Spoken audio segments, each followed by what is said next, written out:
Bueno, entonces vamos a la parte donde dice la... Bueno, antes de eso les quería también comentar otra cosa. Este tipo de meditación de atención plena últimamente ha sido como... ha llamado mucho la atención eh, ahora en el área de salud mental, lo que son psiquiatras y médicos, sobre todo en Estados Unidos, en muchas universidades y hospitales importantes, centros de investigación en Estados Unidos, se ha hecho ya muchos experimentos con pacientes y aplicando este tipo de meditación. Ujú. Entonces, recolecté algunos ejemplos, por ejemplo, un estudio en el hospital de Massachusetts, ajá, General de Massachusetts, donde estuvieron aplicando amor benevolente, por ejemplo. Ajá. O sea, hicieron experimentos, pusieron dos grupos y a un grupo le estuvieron, los trataron diferentes, estuvieron haciendo meditación de amor benevolente y todo. Y entonces midieron el tiempo de recuperación, la cantidad de medicamentos, todo, y fue bastante notorio la diferencia. O sea, las personas que estuvieron practicando, que estuvieron recibiendo amor benevolente, se recuperaron más rápido, necesitaron menos medicamentos y en comparación del otro grupo. Ajá. Necesitaron menos para medicina para el dolor también y salieron más rápido, o sea, estuvieron menos tiempo ahí. Eh, También se hicieron algunos estudios en casas de personas de la tercera edad también, y estuvieron haciendo también amor benevolente y atención plena, y las personas que estuvieron en un grupo, o sea, los dividieron en dos grupos, y las personas que estuvieron practicando la meditación vivieron más también y mejor, estuvieron periodos más largos de vida. Y luego también, tal vez una de las personas que ha como trabajado más este tipo de meditación es un psiquiatra, un doctor también él, que se llama John Kabat-Zinn, y que ha desarrollado esta técnica bastante bien en Estados Unidos. De hecho, ya hay algunas sucursales acá en México. Se llaman, lo manejan como atención plena para la reducción del estrés. Y entonces ellos lo que hicieron fueron directamente con pacientes de enfermedades terminales o de enfermedades crónicas y, y empezaron a practicar meditación de atención plena con ellos y empezaron a notar un montón de beneficios, ¿no?, de esta práctica. Y está muy bien documentado, tienen muchísimos centros ya donde están difundiendo la técnica. Obviamente la extraen de todo el contexto religioso, sino la mera técnica, y la aplican en los hospitales, en los centros de investigación. Y uno de los beneficios que se han observado, por ejemplo, es la mejorías en pacientes con desórdenes de ansiedad, de depresión, insomnio, hipertensión, diabetes mellitus, problemas del corazón, asma, úlcera péptica, problemas del esófago y gastrointestinales, colon irritado, el síndrome premenstrual, infertilidad y todo tipo de dolores del cuerpo, ¿no? Entonces, son algunos donde se ha aplicado y donde se han encontrado mejorías muy buenas. Y entonces les quería comentar eso, o sea que ahorita esto está muy difundido en Estados Unidos y aquí todavía estamos muy verdes en eso, ¿no? Pero ya en Veracruz hay un psiquiatra, se llama el doctor Alejandro Córdoba, y ellos tienen un centro de la reducción del estrés por medio de la atención plena también, y ellos han sido un poquito los que han empezado a difundir también todo esto. Ujú. Atención plena es Ujú. donde hacemos la meditación y si sentimos dolor vamos Ajá, a... vamos anotando, o sea, vamos anotando todos los fenómenos que nos vienen a nuestra mente, pero no nos involucramos con ellos. Ajá. Entonces, hoy vamos a ver específicamente lo que vendría a ser la cuestión del dolor físico, cómo nosotros debemos de aplicar esta meditación de atención plena hacia el dolor físico. Entonces, así como nosotros aprendimos a identificar los estados mentales con las raíces insanas, vimos cómo identificar el enojo, por ejemplo, cómo identificar la codicia, la ignorancia, los estados mentales que nos hacen daño en la mente, vimos, ¿no? También ahora vamos a aprender eh, las propiedades materiales. Si van a la hojita de acá donde dice propiedades materiales del cuerpo, ahí dice en el Abhidhamma es el área de la enseñanza del Buda, digamos, es donde se trata la filosofía, la psicología y la ética de toda la enseñanza del Buda. Y entonces, como también le toca el área de la filosofía, o sea, también abordan en esta... el Abhidhamma en realidad es un conjunto también de enseñanzas que se registraron 3 meses después de que muere el Buda. Se reúnen los monjes y registran todo lo que enseñó el Buda. Ujú. Filosofía, ética, ¿cuál es la Y otra? psicología. El Abhidhamma es todo eso, es la psicología, la filosofía y la ética en el budismo. Y entonces cuando muere, 3 meses después de que muere Buda, se juntan los monjes y hacen una recopilación de todo lo que enseñó. Entonces se dice que forman 3 canastas de enseñanzas. Una donde guardan toda la disciplina o las reglas que los monjes deben de seguir. La segunda son todas las enseñanzas, los discursos, todo lo que enseñó el Buda, versos, todo, que se llama la canasta de los discursos. Y la tercera canasta se llama la canasta de la Abhidhamma, que es la que contiene esto que les digo, que es la filosofía, la ética y la psicología en el budismo. ¿Se escribe la Vidama? Ah, se escribe, sí, como está en la hojita. Ajá. Entonces, ya les comentaba yo en otras clases que de acuerdo con la filosofía budista existen 2 tipos de realidades. La realidad convencional, donde entran los conceptos, las ideas, y la realidad última, o sea, las cosas que realmente existen. Estos fenómenos que si nosotros los vamos desmenuzando en sus componentes más pequeños, vamos a llegar a un momento donde ya no, eso ya es indivisible. Ese fenómeno que ya nosotros no lo podemos dividir en más partes, se va a llamar una realidad última, porque se dice que eso realmente tiene una existencia. Ujú. El martes les platicaba, por ejemplo, el ejemplo de la mesa. O sea, la mesa va a ser una realidad convencional, eso es un concepto, porque la mesa va a ser un fenómeno que está compuesto de varias partes. Tiene patas, madera, una base, y cada una de estas partes que lo componen nosotros lo podemos ir desmenuzando hasta que lleguemos, por ejemplo, en su materia a los átomos, donde lleguemos a las partículas. Aún los átomos los podemos seguir dividiendo y llegamos hasta que sean las partículas que ya no podemos más dividir.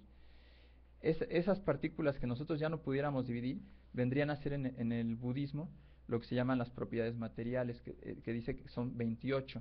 Ujú. De estas 28 propiedades materiales es de lo que está compuesto todo el universo material o toda la realidad material. Ajá. De estas propiedades materiales hay 4 esenciales y 24 dependientes, o sea que se van a derivar de la combinación de los 4 esenciales. Los 4 esenciales son el elemento tierra, el elemento agua, fuego y aire, que están aquí en la hojita.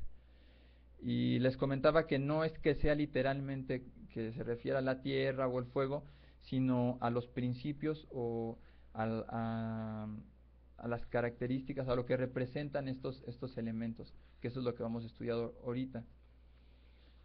Entonces, los 4 elementos, estos 4 elementos esenciales, también son parte o son objetos para nuestra meditación.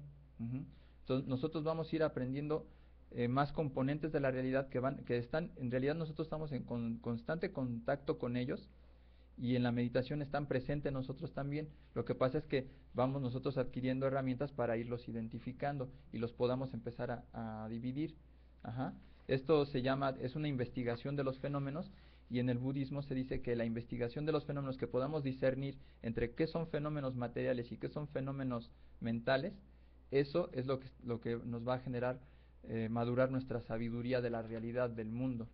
Y eso es algo muy bueno porque nos va a arreglar nuestra percepción, que no percibamos las cosas de manera distorsionada o exagerada, sino que las percibamos tal cual son. Entonces, esta actitud también en la meditación de investigar los fenómenos y de poder discernirlos, diferenciarlos, esto es una cosa y esto es otra cosa. Eso también se dice que nos va a ayudar a desarrollar esa sabiduría, que evidentemente pues es una condición para que nosotros, teniendo una buena percepción, no desarrollemos estados mentales insanos que nos procuren sufrimiento o estrés mental o emocional. Entonces, estos 4 elementos esenciales, como les digo, el Buda dice que también son objetos de la meditación de atención plena, y ahora nosotros vamos a empezar a hacer ajustes de nuestra meditación más detallados para que podamos contactar estos elementos que de alguna forma en donde son más visibles es en el dolor físico, curiosamente. De hecho, el dolor físico se considera un objeto de meditación excelente. ¿Por qué? Porque se considera un objeto claro. Un objeto claro en la meditación significa que es un objeto grande, grande y claro es.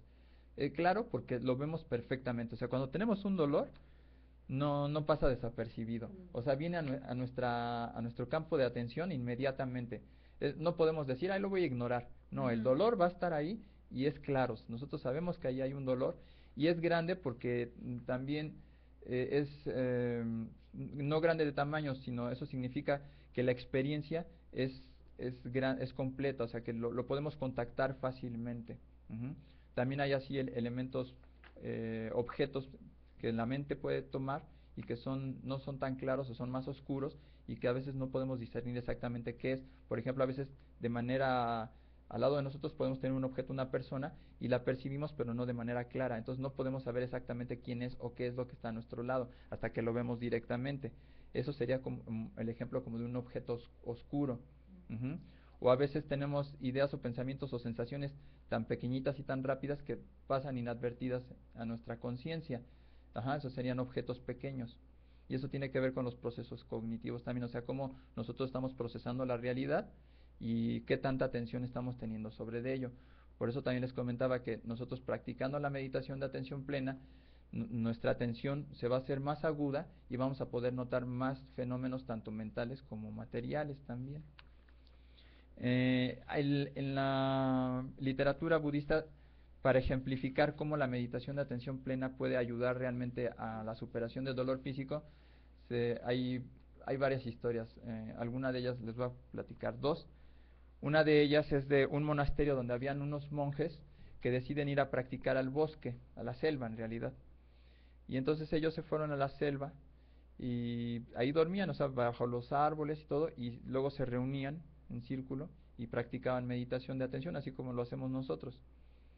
Pero ellos habían tomado también votos de silencio, no hablaban, porque se dice que cuando uno habla, la atención se va por la boca.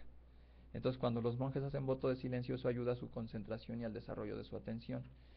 Entonces fueron estos monjes a esta selva, se establecieron en un lugar y ya meditaban, pero ya por la tarde-noche había un tigre por ahí por la zona que rondaba y entonces dice que bajaba el tigre en la tarde-noche y cuando los monjes estaban meditando, agarraba a uno y se lo llevaba. Y todos los días iba así, se llevaba uno. No, porque estaban en voto de silencio. Pero entonces ellos se empezaron a dar cuenta de que cada vez eran menos, ¿no? Entonces acordaron que dirían algo para cuando apareciera el tigre, para poner en alerta a todos los demás. Entonces acordaron que cuando llegara el tigre iban a decir, el tigre, señores. Eso era todo lo que iban a decir. Entonces al siguiente día, pues otra vez estaban todos ahí meditando en silencio y llegó el tigre. Y entonces el tigre agarró a un monje muy joven además. Entonces lo agarró y se lo llevó y el monje pues sí dijo, el tigre, ya ni señores dijo, nada, dijo, el tigre. Y entonces los monjes rápidamente reaccionaron y empezaron a corretear al tigre, agarraron unas varas y fueron tras el tigre que se llevaba al monje, pero este tigre muy astuto se fue hacia una como montaña rocosa. Entonces se subió en un lugar donde era inaccesible para los demás y no lo pudieron alcanzar. Entonces dice que cuando el tigre llegó a la cima, pues empezó a devorar al monje. Pero este monje dice que empezó a practicar atención plena en el dolor mientras estaba siendo devorado por el tigre. Y entonces dice que antes de que muriera, pues el monje se iluminó. ¿Sí? Y la otra historia es también de un monje que se va también a residir en el bosque. Y él tenía por ahí un karma donde le da resultado, lo encuentran unos bandidos. Y entonces le roban las poquitas cosas que tenía el pobre monje y le dicen que lo van a matar. Pero él se siente muy avergonzado porque él no ha tenido ningún logro espiritual. O sea, él ha estado meditando, pero no ha tenido ningún progreso. Entonces le dice que le den una noche más. Entonces los dos, no, ay, no te vas a escapar. Entonces dice, no, les voy a dar una garantía. Y se dice que este monje agarró una piedra, así grande, y se quebró las dos piernas, a la altura de las espinillas. Entonces así las dos, pa, pa. Y entonces les dijo que sí, esa era garantía suficiente para que le dieran un día más. Y entonces, sí, los bandidos lo vieron y dijeron, pues, bueno, vamos a darle un chance, un día más, ¿no? Y se dice que le dieron, lo dejaron vivir un día más. Y entonces ese día el monje se dedicó a meditar atención plena en el dolor de que se había roto las dos piernas, ¿no? Y también se dice que se iluminó. Y la historia ya no dice si ya lo vivió, no lo mataron, no dice. Pero bueno, estas son historias muy extremas. Demasiado. Demasiado extremas, ¿verdad? Cuando yo tengo una pregunta, ahorita que decían eso del monje de que estaba practicando la atención plena, Ujú. hay una persona, no sé si en Estados Unidos, no sé si lo vi en la tele o en el periódico, no me acuerdo, que se estaba luchando por que le dieran el derecho a suicidarse con... Bueno, pero fue en Inglaterra, se murió ayer. Ok, entonces, cuando una persona realiza, o sea, Ujú. atenta por las razones que sean, este señor pues sufría mucho y todo, ¿no? Y ahora es lo de la, ¿cómo le llaman? Eutanasia. Eutanasia. Muerte O digna. muerte Pero asistida. hablando Sí. en estos planos o en esto, cuando uno regresa uno y otra vez a por no cubrió Ujú. o sea, no seguir con el proceso natural. Este señor parece que se murió, por una neumonía, le dio ¿no? Que neumonía, causó. no, se murió antier, fíjate que él se murió, él pedía eutanasia, muerte Sí. asistida, nunca se la permitieron, No. se fue a los procesos, luego le vino un evento vascular cerebral, quedó totalmente paralizado, pero muy lúcido, y aún así seguía, pero llegó un momento en que dejó de comer precisamente Por lo para mismo. evitar esto fue antier. Y tenía una ¿Y ya se neumonía, Ujú. por neumonía. Ujú. Pero entonces, Sí. eso fue normal. Pero Sí. si una persona se suicida. atenta, así, hay un... Bueno, ¿Castigo? des- por llamarlo así, o sea, ¿qué pasa? ¿El karma? bueno, desde el punto de vista del karma, Ujú. eh, es lo mismo. O sea, la palabra es panatipata, y es el derribar lo que respira, derribar la vida, ¿no? Entonces, derribar la vida, aunque sea la de uno mismo. Ujú. Entonces, ¿Cómo dices que se llama? panatipata, Panatipata. panatipata. Sería suicidio. Sí, o matar, ¿no? O sea, matar, derribar la vida. Entonces, incluso la de uno mismo. Entonces, eso es una acción de acuerdo con la ética budista insana, aún a uno mismo. Ahora, como les decía, a veces las acciones pueden ser o sea, pueden ser motivadas por un estado mental sano, a lo mejor de compasión. Podemos tener compasión por nosotros mismos también. Cuando nosotros enfermamos, deseamos que nosotros superemos la enfermedad, o que si tenemos un sufrimiento de cualquier tipo, deseamos superar ese sufrimiento. Ese es un estado mental sano. Entonces, nosotros con un estado mental sano, a lo mejor en el caso de esta persona, que está deseando que él se libere de ese sufrimiento, eso es algo sano. Eso es algo sano y está bien. Pero de acuerdo con la ética budista, ya el preciso momento en el que él hace un esfuerzo motivado por un estado mental sostenido tendría que ser forzosamente de aversión o de rechazo. Ajá. Entonces tenemos una raíz insana de enojo. Entonces la cualidad ética de esa raíz es insana.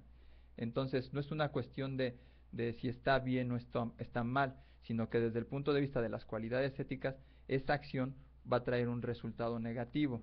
No vamos a decir si es justificable o no es justificable, pero la cualidad ética de esa acción sería motivada por una raíz insana, aunque inicialmente haya sido por compasión y eso haya sido bueno. O sea, se dice que, por ejemplo, nosotros, el esfuerzo, por ejemplo, esta persona que hizo el esfuerzo de no comer, ¿no? O del que se toma un veneno, o el que se dispara. O sea, todo ese esfuerzo físico está motivado, lo va dirigiendo la mente. O sea, la pistola o el veneno no entra solito en la boca, sino hay un esfuerzo. Y entonces todo ese trabajo, ese esfuerzo físico está motivado o está generado por un estado mental. Hay una motivación mental. Entonces, todo ese proceso lo va acompañando el mismo estado mental insano. Entonces, todo eso va generando y va acumulando desde el punto de vista del karma, un karma negativo. Ujú. Exactamente. Pero entonces, como les decía, depende también, la cuestión del karma es esta cuestión de cuánto karma bueno tenemos y cuánto karma malo, ¿no? ¿Se acuerdan del quick, no? Ay, sí, cómo me acuerdo Sí. del quick. Entonces, Aplicable a todo. A todo, a todo. entonces pudiera ser, o sea, una persona que a lo mejor, que además practicó meditación, que tiene la posibilidad era una persona muy generosa y todo esto, y tiene todas estas habilidades mentales, puede tener una calma mental a pesar de que tenga, es lo que habíamos visto la clase pasada, que independientemente de que nosotros tengamos una condición de enfermedad física, ajá, eso puede ser una condición para que tengamos también tristeza, dolor mental al respecto, pero no necesariamente. Nosotros podemos elegir, a pesar de tener una condición de dolencia física o enfermedad, que nuestra mente esté tranquila y esté en paz. Ajá. Se podrá, y eso es lo que vamos a hacer nosotros en la meditación hoy. Ajá. Pero nosotros estamos viendo que la mente es un fenómeno que se da momento a momento. O sea, hemos visto que por ejemplo, un momento de conciencia está compuesto por miles, billones de momentos de conciencia individuales que surgen y cesan. Cada uno de estos momentos de conciencia viene acompañado con estos contenidos mentales que pueden ser sanos o insanos. Y estos a su vez vienen acompañados ¿con qué? Con sensaciones que pueden ser agradables, desagradables o neutras. Y algunas de estas sensaciones pueden ser sensaciones del cuerpo también. Ajá. Y pueden ser sensaciones del cuerpo agradables y pueden ser sensaciones del cuerpo también dolorosas. Uh-huh. Entonces, todos estos fenómenos, como vemos, son cuestiones, fenómenos que son en el presente, que están surgiendo y cesando. Entonces, si nosotros pretendemos superar esta cuestión del dolor físico, a lo mejor el dolor físico, dice el Buda, no siempre se va a poder erradicar, pero sí el dolor mental producido por el mismo dolor físico. Ajá. O sea que a veces no está en nuestro poder que no tengamos una dolencia de enfermedad o un dolor en el cuerpo. O sea que a veces ni el doctor, por más que hagamos, o por más que haga el doctor y más medicina y todo, a veces no hay forma ya de superar, ajá, pero el dolor mental ocasionado de ese dolor físico, desde acuerdo con el budismo, el Buda, es definitivamente nuestra elección y se puede superar. ¿Y cómo se puede superar? Por eso dice Buda, este es el único camino para la superación del dolor, o sea, por el medio de los 4 fundamentos de la atención, o sea que nosotros nos establecemos en esta actitud, en esta modalidad correcta de este estado mental, de atender los fenómenos de una manera objetiva, sin identificarnos con ellos, sin quererlos retener, ajá, sin querer rechazarlos, eso es importantísimo. Uh-huh. Y porque también estás en lucha, ¿no? sí, estamos en lucha y eso estresa. Les voy a contar otra historia. Otro monje, esto fue de un monasterio, era un monje que tenía una enfermedad, no recuerdo qué enfermedad tenía, pero era degenerativa y cada vez estaba peor y peor. Y la comunidad quería mucho a este monje, o sea, la gente del monasterio y aparte la gente laica que mantenía el monasterio, querían mucho a este monje. Y entonces todo el tiempo iban y le llevaban medicina y comida y estaban todos pendientes de que estuviera él mejor. Y este monje no mejoraba para nada, ¿no? Entonces el mismo monje se sentía a veces mal porque pues veía que toda la gente se preocupaba por él y se tomaba todos los medicamentos, los tratamientos y no mejoraba. Entonces estaba muy decaído el monje en su estado anímico y entonces se dice que un maestro más sabio, más anciano, fue a visitarlo, pues se enteró de la situación y entonces llegó a verlo. Y cuando se acercó a él, le dijo que venía a visitarlo y venía más que nada a darle permiso de morir. Le dijo, vengo a darte permiso de que ya te mueras. Porque estabas sufriendo mucho. Sí, pero curiosa, cuando le dijo eso al monje, el monje empezó a llorar. ¿Sí? Porque el monje se sentía comprometido con la comunidad a la que él pertenecía. O sea, él era el que tenía que estar dando como... Él se supone que era el que tenía que estar dando alivio a los que lo fueran a buscar, el que diera consuelo, guía, orientación. Exactamente, entonces él se estaba haciendo el fuerte. Entonces su maestro de alguna manera vio eso y le dice, tienes permiso ya de morirte, ya has hecho lo suficiente bien, ya ahora puedes aceptar tu enfermedad y morir. Entonces el monje se suelta en llanto y se rinde a su situación y curiosamente empieza a mejorar y recupera su salud. él mismo su estrés mental. Entonces lo que decíamos, que la mente insana, o el estrés, y esto ya lo sabemos también, la ciencia lo sabe perfectamente, que el estrés mental enferma el cuerpo. Ajá. O sea, todos estos pacientes que tienen hipertensión, que tienen problemas cardíacos, los doctores les dicen, no se estresen, por favor. Todos los que tienen problemas digestivos, no se estrese, úlcera, gastritis, no se estrese, porque el estrés agrava todos estos problemas de salud. Ajá, exactamente. Y el estrés, ¿qué es? El estrés es mental. O sea, tiene una respuesta física, química en el cuerpo, pero proviene de una motivación mental. Entonces tenemos claro que la mente puede enfermar al cuerpo. ¿Por qué entonces la mente no puede sanar al cuerpo? ¿Qué dijimos que era la angustia? Es dosa, es aversión. La angustia. Sí, porque es rechazo, porque la sensación es desagradable. Entonces todo lo que está asociado con una sensación desagradable está presente en la raíz. Pueden haber otros estados mentales insanos, como agitación mental, porque es cucucha. Ajá, entonces hay, también vimos preocupación y agitación mental. Pero Ajá. ahorita que tocaba la muerte, Marta, ¿qué pasa cuando tú ya estás? Ahorita me vino a la mente, por ejemplo, mi mamá, que tenía septicemia, no había forma de salvarse. Imposible. Había derrame 2 litros de líquido en su cuerpo. Entonces todo estaba conectada, en absoluto. Tenía un 20% de probabilidades de vida. Y obviamente eso era igual a nada, porque empezó a necrosársele parte del corazón y demás. Entonces te tiene conectada de acá, que es lo que te da, me acuerdo, ¿no? Apnea, ¿no? La respiración. Acá te están bombeando, todo es artificial. ¿Qué pasa cuando el doctor decide y te dicen, porque sí hubo la oportunidad de decir, mi mamá decía, no me tengan conectada, ¿no? Bueno, pues sí, son muchas implicaciones. Vamos a ver eso cuando entremos a la muerte, que es el siguiente tema. Porque yo si veo una guerra, yo sí me doy clic, Yo no voy a esperar a que me Bueno, den. hay que acumular mucho buen karma entonces, antes de eso. Por ejemplo, si este señor, aunque no practique yo no me veo en una guerra así, estamos en esa realidad.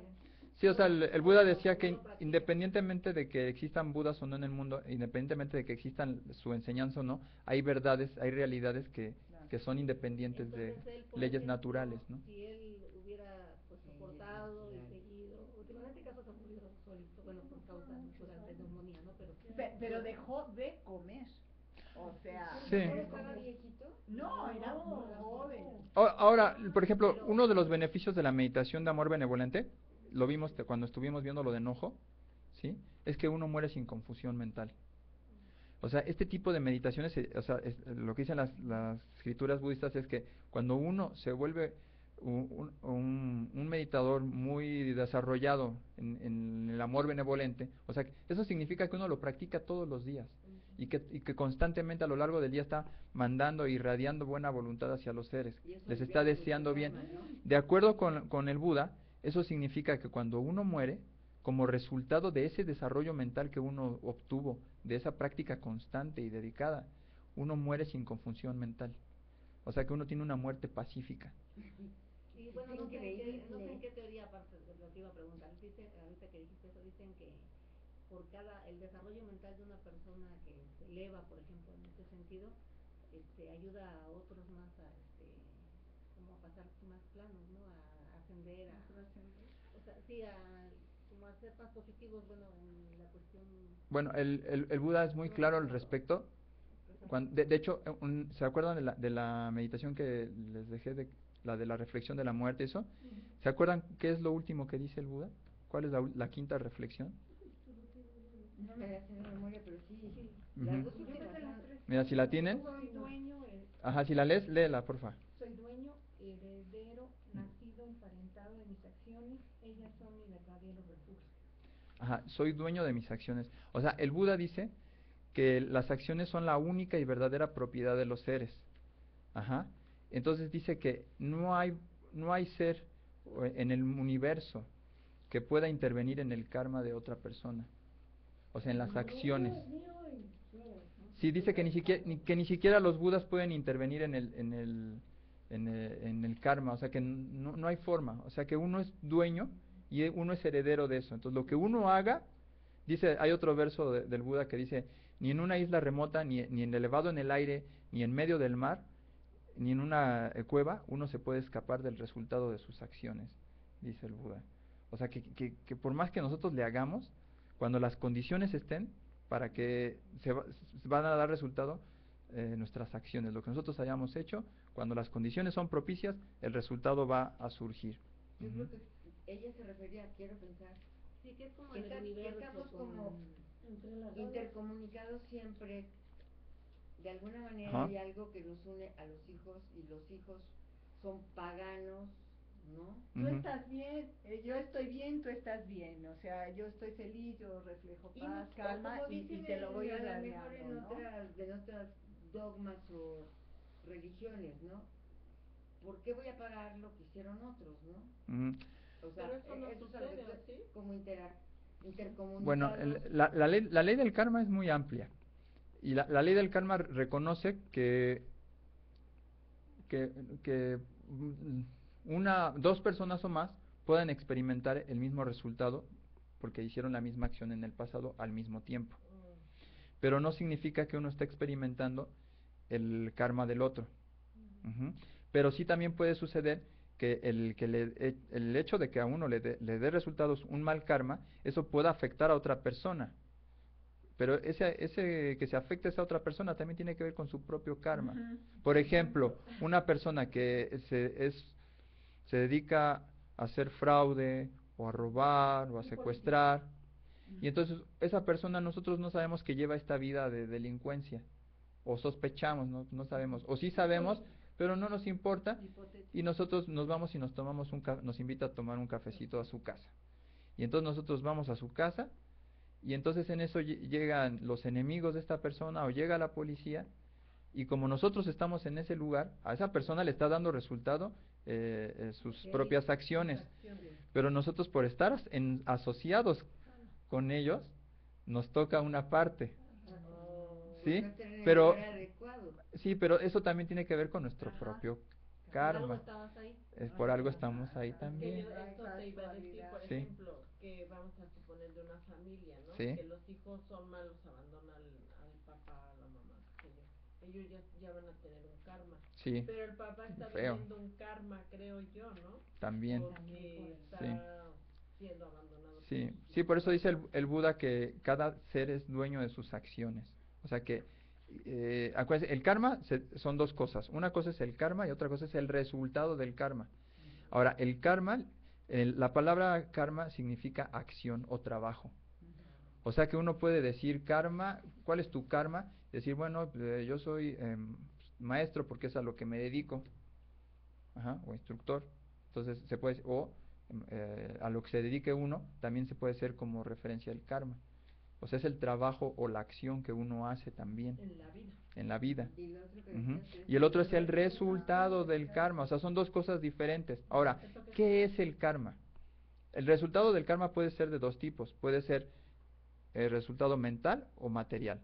Por ejemplo, ¿se acuerdan de la historia del monje ciego? El hecho de que él queda ciego como resultado de sus acciones pasadas, es una enfermedad de sus ojos que él tiene. Eso es un resultado material de su cuerpo. Pero también nosotros podemos experimentar a lo mejor dolor mental, tristeza o una sensación mental dolorosa, ¿sí? Como resultado también del karma. Y entonces el resultado del karma puede ser de los dos, puede ser mental o puede ser material. Ahora, ¿qué es el karma o el kama? El Buda dice, yo declaro, monjes, que el karma es la volición. ¿Y qué es la volición? Es un estado mental que acompaña a la conciencia, que se encarga, volición, de B de vaca, volición. Y la volición no es otra cosa que la motivación mental. O sea, es la intención. Es un estado mental que se encarga de organizar y dirigir la misma mente y el cuerpo. Digamos que es el conductor. de la carroza. Ajá. Ahí entraría la y la palabra clave es la intención. La intención. La intención. Podemos decir que un sinónimo de volición mental es intención. O sea, cuando hablamos de volición, podemos decir intención. Entonces, cuando estamos hablando de karma o kama, podemos decir que estamos hablando de intención. Entonces, de acuerdo con el budismo, las intenciones que nosotros tenemos, que son mentales, son intenciones mentales que después pueden conllevar a una acción mental, verbal o corporal. Pero primero es una intención mental. Y esa intención mental, de acuerdo con la filosofía budista, tiene el potencial de acumular. Acumula algo. Eso que acumula es lo que va a dar resultado. Acumula un potencial. Y ahí entraría mucho el libre albedrío, ¿no? Sí, exactamente. Exactamente. Cuando nosotros estamos decidiendo, reaccionando, esta cuestión de cómo nos estamos relacionando con la realidad, estamos decidiendo si nos relacionamos de una manera hábil o de una manera inhábil. Cuando nos estamos relacionando de una manera hábil, estamos nosotros generando un potencial positivo. Cuando nos estamos relacionando de manera inhábil, estamos acumulando un potencial negativo. Entonces, cuando las condiciones son propicias para que, por ejemplo, es como el ejemplo que les ponía de la semilla. La semilla tiene el potencial de convertirse, una semilla de durazno, tiene el potencial de convertirse en un árbol de durazno. Pero mientras esa semilla no esté en las condiciones correctas, esa semilla no va a dar resultado. Pero si nosotros agarramos la semilla y la ponemos en un lugar donde hay tierra, donde hay nutrientes en la tierra, donde hay agua y donde da el sol, eventualmente ese potencial, porque están las condiciones propicias, se va a dar resultado y esa semilla se va a convertir en una planta primero y así hasta un árbol, ¿no? Entonces también nosotros tenemos ese potencial que está acumulado, pero mientras no se den las condiciones, entonces ese karma o kama no va a dar resultado. Pero nosotros al momento que el Buda dice que también nacer es morir, que nacer es sufrimiento. ¿Por qué nacer es sufrimiento? Porque dice el Buda que nosotros al momento de que obtenemos un cuerpo, tenemos ya la condición para que nuestros karmas den resultado.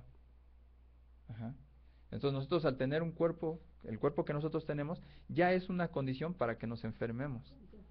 Es una condición física para que desarrollemos enfermedad, vejez y muerte. Por ejemplo. Entonces, si nosotros tenemos el potencial para enfermarnos de algún tipo de enfermedad, ¿sí? Pues las condiciones van a estar. Por ejemplo, hay gente que es propensa a algo, entonces tiene que tener cuidados preventivos para que no desarrolle esa enfermedad. Entonces tiene que estar cuidando las condiciones. Entonces, mientras las condiciones no se dan, ¿sí? Entonces esos resultados no van a aparecer. Entonces, si nosotros tenemos el mal karma, por ejemplo, de que un día nos toque estar con una persona que es negligente en sus acciones y también nos toque de rebote eso, pues entonces como nosotros no sabemos cuáles son esos potenciales que tenemos acumulados, pues uno debería de tratar de conducirse de una manera, ¿cómo se dice? Precavida. Sumar puntos para que y no ponerse en riesgo. O sea, si uno tiene un potencial para que a uno le suceda algo malo, pues uno va a tratar de no ir a lugares donde... ¿sí? Aunque hay camas que pueden ser muy fuertes y que van a dar resultado. Hay una clasificación de los karmas, y se dice que hay un tipo de karma que es pesado y que ese karma forzosamente da resultado en una vida, ¿no? O sea, si se muere un niño tan pequeñito que apenas acaba de nacer. Por ejemplo, eso sería el periodo de vida. O sea, ¿cuánto va a vivir un ser humano al momento de que reconecta, digamos, desde la ley del karma? Dice que cuando un ser humano reconecta, de acuerdo a su karma, ya está determinado cuánto tiempo va a vivir. ¿Y si vives poquito? Entonces, si uno vive poquito, es por un karma que se llama obstructivo o destructivo, puede ser también. Entonces, todo renacimiento humano, todo, se considera un resultado de un buen karma. Pero hay karmas que se llaman obstructivos. Entonces, si nosotros tenemos un buen karma de nacer como humanos, pero tenemos un mal karma a lo mejor porque lastimamos seres, porque hicimos daño, porque no respetamos la vida. Ajá. Entonces, ese karma va a obstruir nuestro karma de ser humano y va a hacer que, por ejemplo, vivamos poquito. O sea, va a cortar nuestro periodo de vida. O que nazcamos con una enfermedad, a lo mejor con síndrome de Down, por ejemplo. O sea, de acuerdo con la ley del karma, así es. Aunque es un renacimiento afortunado y es un resultado de un buen karma, hay otros karmas que son negativos y que se llaman obstructivos. Entonces, que modifican un buen karma, ¿no? Y también puede ser al revés. Podemos tener un mal karma. ¿Se acuerdan la historia del niño y las hormigas? ¿No? Que era... ¿No se los conté ese? Bueno, era un niño que era un novicio, o sea, era un monjecito que se fue ahí al templo, y entonces un maestro, pues tenía un desarrollo espiritual muy grande y pudo ver que el niño tenía un karma de que iba a morir a los 7 años, que iba a enfermar y que iba a caer muerto. Y entonces cuando el niño ya está a punto de cumplir esa edad, sabe que va a morir y piensa que no es necesario decirle al niño porque de todos modos se va a morir. Entonces decide mandarlo con su familia para que antes de que se muera, pues él pueda ver a su familia. Entonces lo manda. Entonces el monjecito en el camino, es temporada, había pasado lluvias, y entonces ve que hay un riachuelo que con la lluvia pues subió y cortó un paso de hormigas. Entonces estaban las hormigas de un lado y el hormiguero del otro.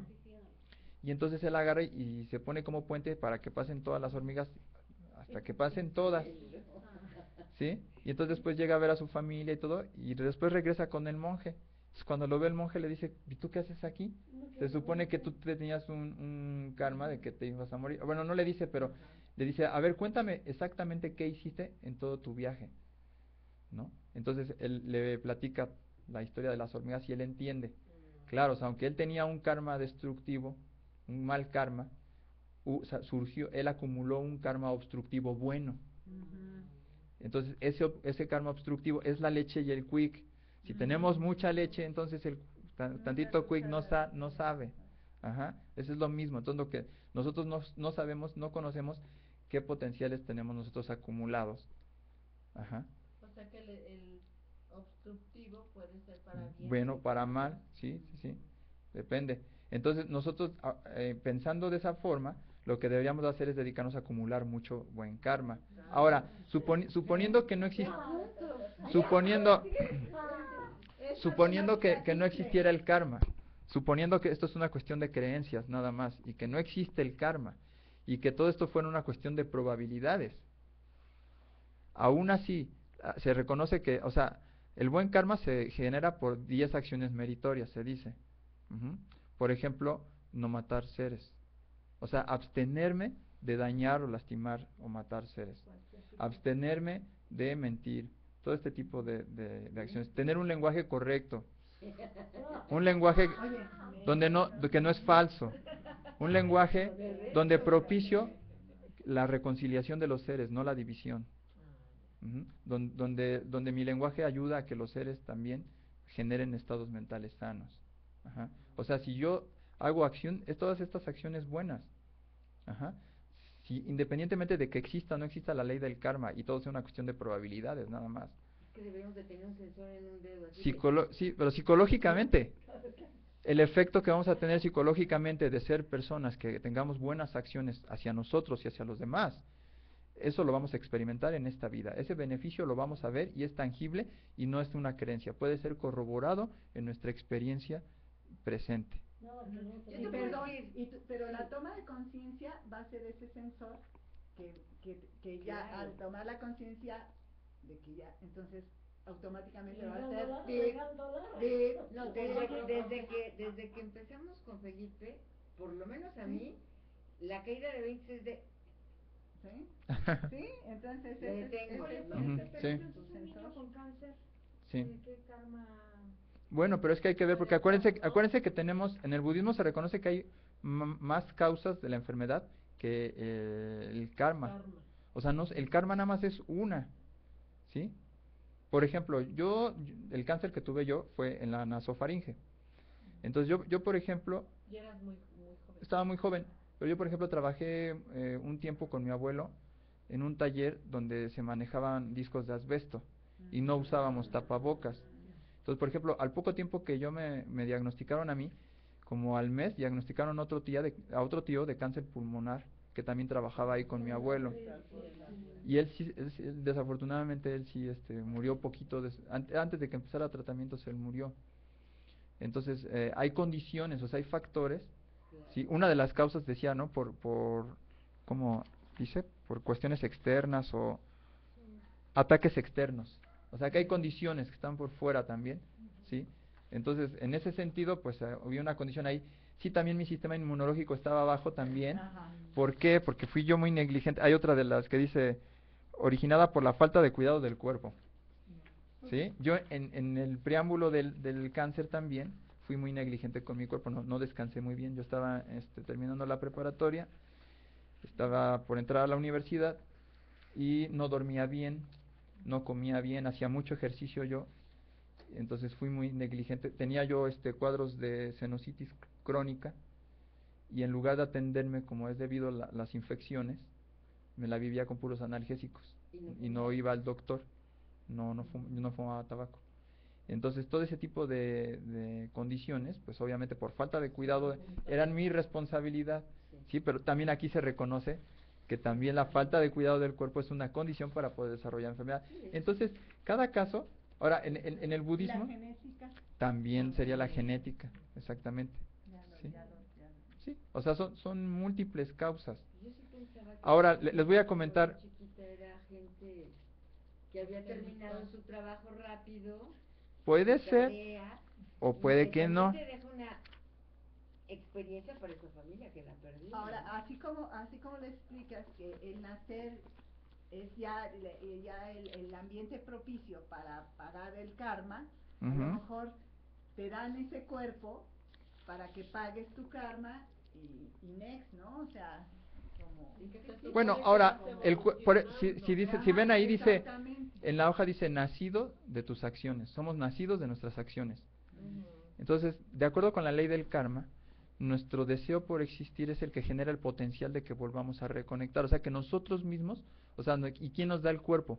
De acuerdo con la ley del karma, somos nosotros mismos, nuestros propios deseos y nuestras propias intenciones mentales las que van acumulando ese potencial. Ajá. ¿Y si es cierto que tú escoges a la familia y a los papás y todo eso? De acuerdo con la ley del karma, sí. No, ahora no es tanto que uno los escoja, sino que es por el karma. Sí. Ahora sí se puede también. Sí se puede. De hecho, hay monjes en Asia que hay países muy pobres en Asia que son budistas. Entonces muchos monjes ven esta idea de Occidente y lo ven próspero y ven que ya hay monasterios budistas y todo. Entonces lo que ellos hacen es que hacen determinaciones mentales para que cuando mueran nazcan en familias occidentales. Pero eso es, o sea, la ley del karma se dice que es como una técnica que uno aprende y que uno puede manipularla hasta cierto punto. ¿Sí? Ajustarla hasta cierto punto. Pero mira, les quiero platicar esto justamente acerca de esto, de cuál debería ser nuestra actitud, contemplando si existe la ley del karma, si no existe, si tenemos estos potenciales o no los tenemos. Dice el Buda dice que hay 3 tipos de pacientes. Dice, hay un paciente que no se va a recuperar de su enfermedad, incluso aunque tenga la comida adecuada, la medicina adecuada y el cuidado adecuado. O sea, que aunque tenga estas 3 cosas, no se va a recuperar de su enfermedad. Después dice que el segundo tipo de paciente es aquel que se va a recuperar de su enfermedad, tenga o no tenga comida adecuada, medicina adecuada y cuidados. Y el tercer tipo de paciente es el que se va a recuperar de su enfermedad solamente si tiene una comida adecuada, si tiene la medicina adecuada y si tiene un tratamiento adecuado. Ahora, el Buda se refiere a estos pacientes en los 2 aspectos, en la salud física y en la salud mental. Ahorita estamos en la salud física, entonces lo hacemos referencia en ese sentido. Entonces, ahora, la pregunta es, ¿podemos nosotros saber cuál de estos 3 tipos de pacientes somos? No es malito, repítenos el primero. El primero es el que no se va a recuperar aunque se tome la comida, coma la comida adecuada, la medicina adecuada y los cuidados adecuados. No se va a recuperar.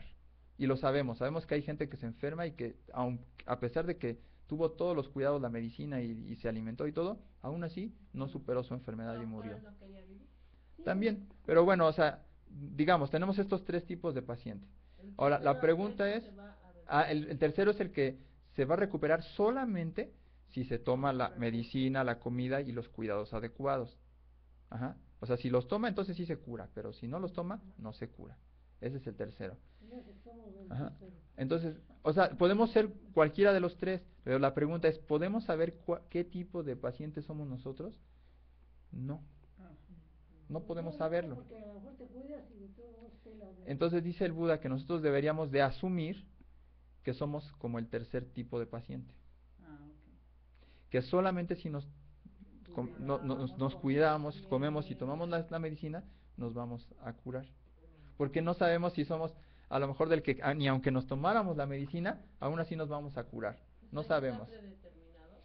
Sí. ¿O son tus actitudes? Porque hay veces bueno, que la gente dice, ay, si me voy a morir, depende de cada caso, ¿no? Importa. O sea, uno enferma, ¿no? Uno cae en enfermedad, tiene una enfermedad específica. Esa enfermedad en específica tiene sus causas, ¿no? Ya vimos.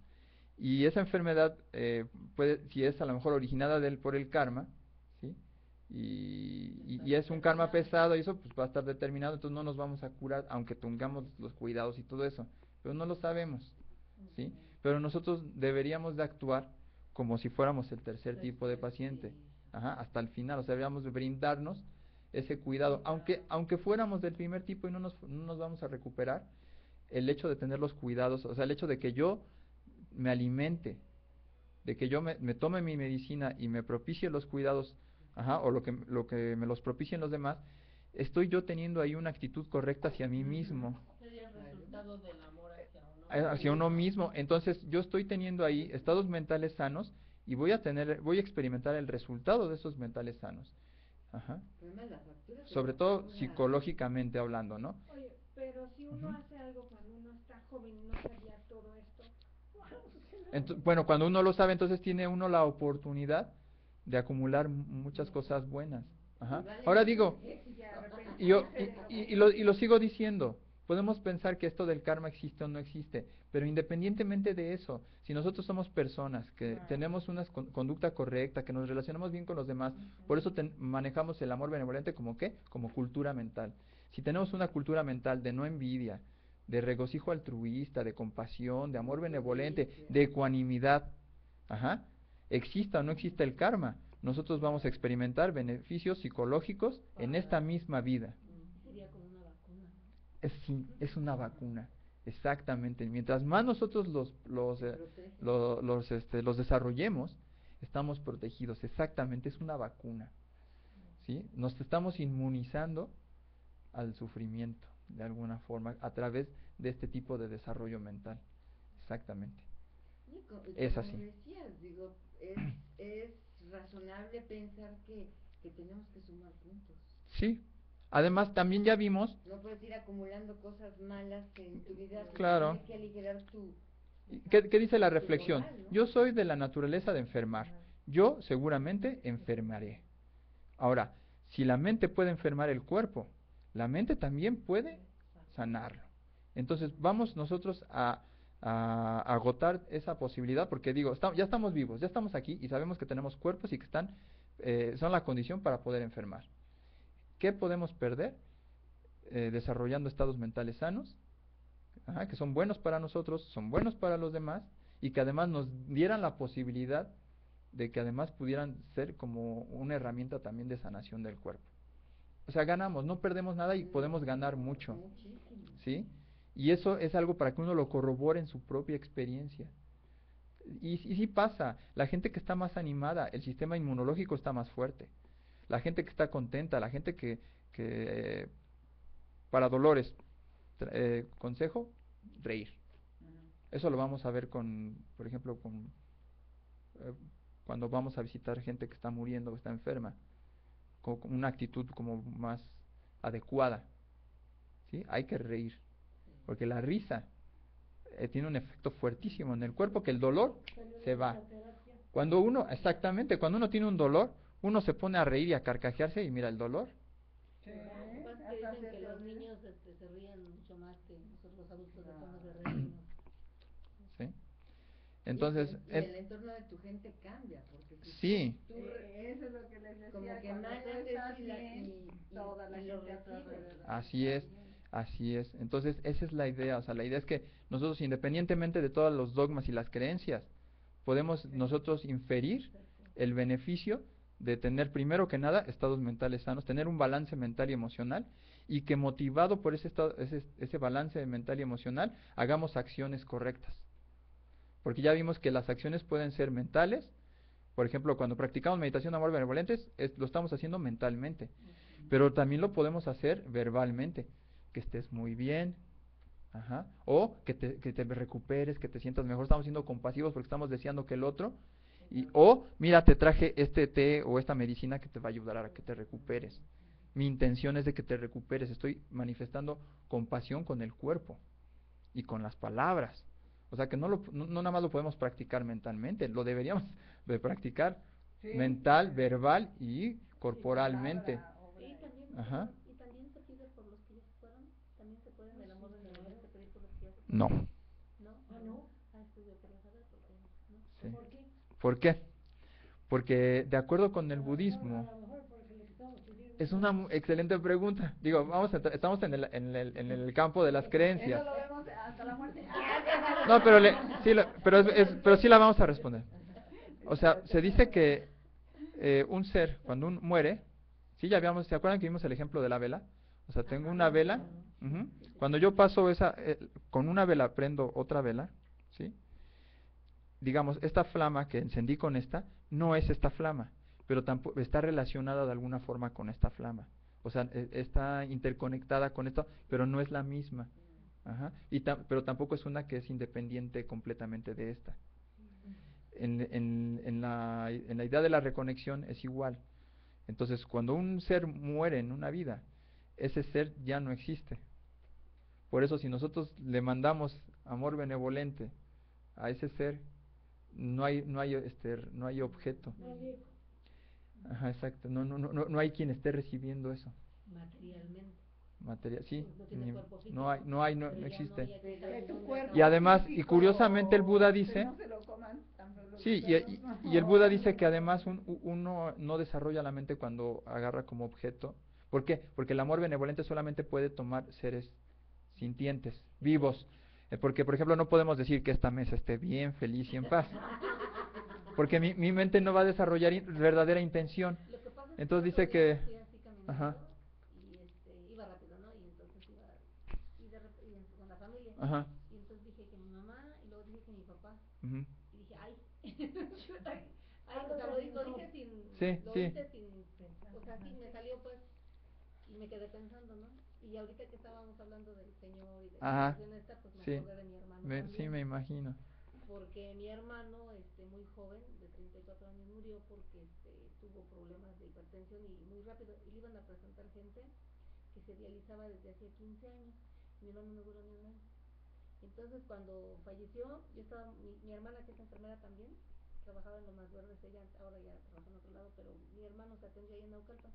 Le dicen el Hospital Rojas, que está en el periférico ahí por Gustavo Vaz. Y pues varios no de mi familia, sino cercanos, no, yo no quiero estar en ese lugar porque... Sí. Pero entonces mi hermano estaba rodeado de gente muy grande ya, mi hermano era muy joven, y el que se fue él. Y estábamos muy enojados con el médico y con las enfermeras, incluso queríamos demandar porque no lo habían atendido bien. Uh-huh.